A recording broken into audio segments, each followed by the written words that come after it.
โอเคไหนๆเราก็มาตั้งแคมป์กันอยู่ใจกลางค่ายร้างที่ไหนก็ไม่รู้เพราะฉะนั้นวันนี้กูจะเล่าเรื่องสยองให้พวกมึงฟังมันเป็นเรื่องของฆาตกรโรคจิตกินคนที่ชาวบ้านเรียกว่าฮิลบิลลี่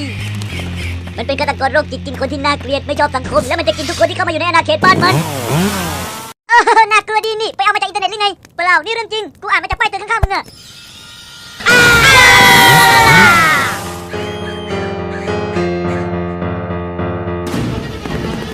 ประตูมันล็อก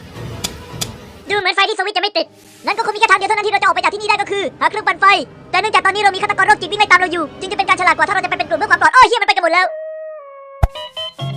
นั่นไงเครื่องปั่นไฟ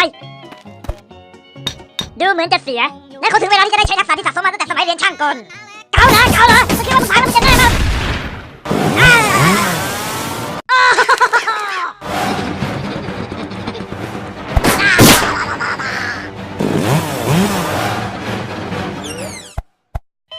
เกือบไปแล้วไหมล่ะแจ็คดูสิเครื่องปั่นไฟแต่ดูเหมือนจะเสียงั้นเราก็คงต้องนั่นมันเสียงไอเอสนี่แจ็คมึงรีบซ่อมเครื่องปั่นไฟไปก่อนเลยเดี๋ยวกูจะไปช่วยเอสก่อนมันจะโดนกินเก๋าเหรอเหมือนจะได้ยินเสียงเอสมาจากแถวนี้ไม่ต้องห่วงไว้เอสกูมาช่วยมึงแล้วเย้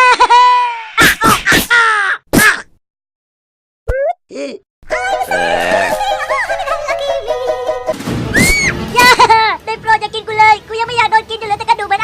เอสมึงยังไม่ตายนี่ตอนแรกกูนึกว่ามันจะกินเราซะอีกมันกินแน่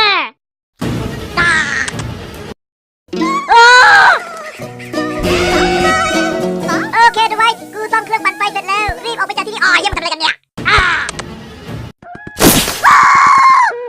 ว่าแล้วว่าต้องรับไม่ได้มึงไม่ได้เด็กกูหรอกไอ้โรคจิต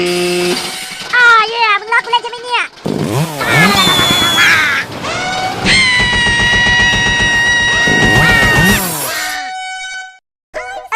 อีกแค่นิดเดียวกูก็รอดแล้วช่างมันเถอะอย่า